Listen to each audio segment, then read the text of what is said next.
Hi guys, welcome to this lesson. In this lesson, I'll be showing you rational numbers. You'll delve deeper and understand it very well, together with some special properties rational numbers possess. In our previous lesson, we spoke about natural numbers, whole numbers, and integer. So now we are currently at the quotient, or what we call the ratio numbers. So rational numbers can also be called what we call ratio numbers. Ratio.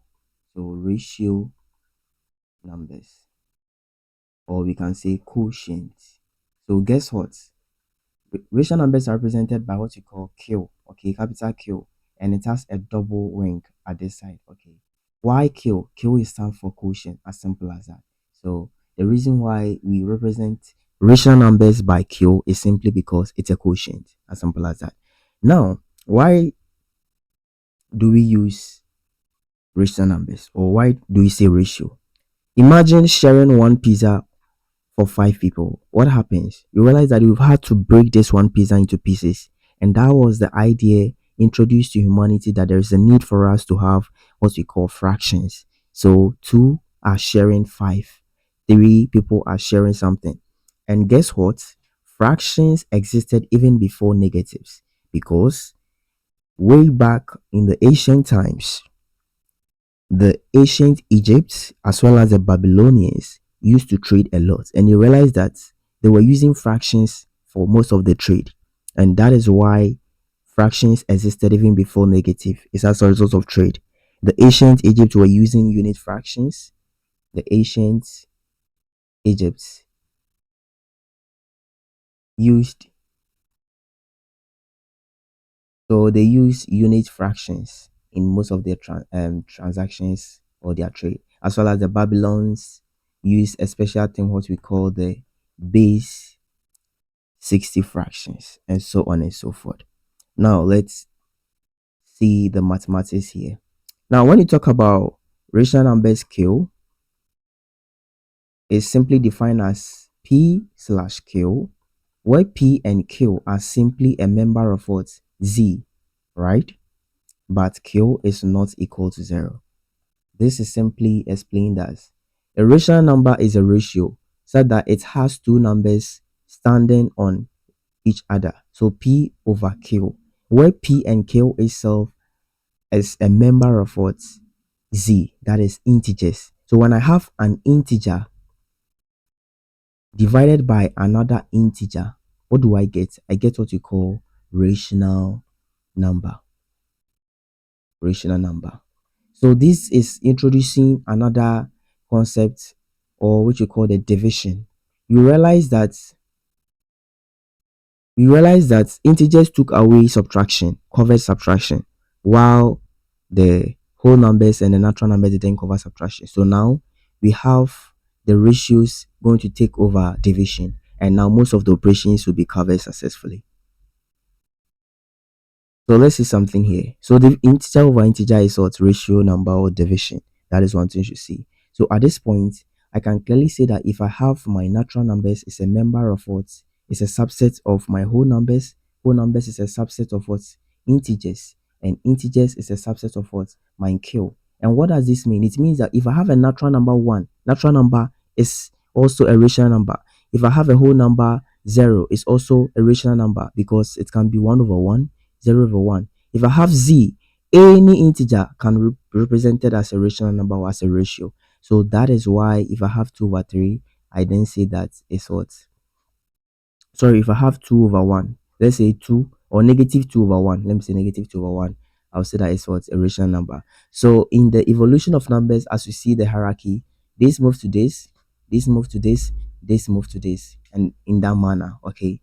So now we've covered a broader spectrum. Let's see some few special properties about rational numbers. We have what we call the multiplicative inverse. But before then, as I spoke, rational numbers covers all the rational numbers. It covers all the properties of uh, numbers, right? All the operations. We have multiplication, we have addition, we have subtraction, then finally division. So it covers all this, as well as all the commutative, all the associative, all the distributive properties and all that, right? So if I say that n is a subset of w, is a subset of z, is a subset of this, you realize that every property of natural number is the same property of what q and beyond. Properties of w is also the same properties of what q. Properties of z is also properties of this. So as our lessons move on, the properties I spoke about in natural numbers, they are the same for q, but now q will have extra properties. They are the same for w, but w have extra properties, and the same for integers, right? So that is how the numbers kept on growing. As we move forward and talking about multiplicative inverse, multiplicative inverse. Multiplicative inverse simply exists in the rational domain. We spoke about additive inverse happening in the integers, right?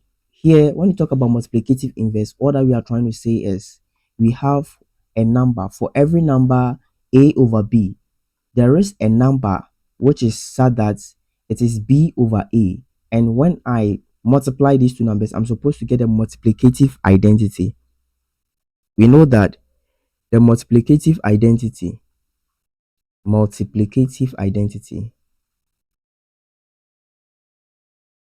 is equal to 1. So if I have here, as simple as that, if I have my a over b times b over a, then this will cancel this cancels this, and it gives me what 1. Therefore, b over a becomes the multiplicative inverse of what a over b. Let's solve some few examples here. Find the multiplicative inverse of 1 over 3. And what's the answer? The answer is simply simple. It's what? 3 over 1, or we say that 3.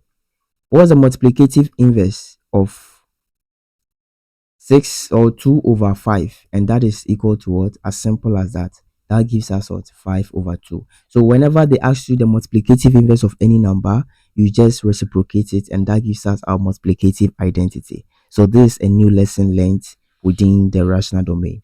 Now let's consider some few things too in the rational domain. In the rational domain, we have what we call the decimal representation. Decimal representation. We spoke about the fact that rational numbers are represented in the form a over b, but there is something we are missing out. It's what we call the decimal representation.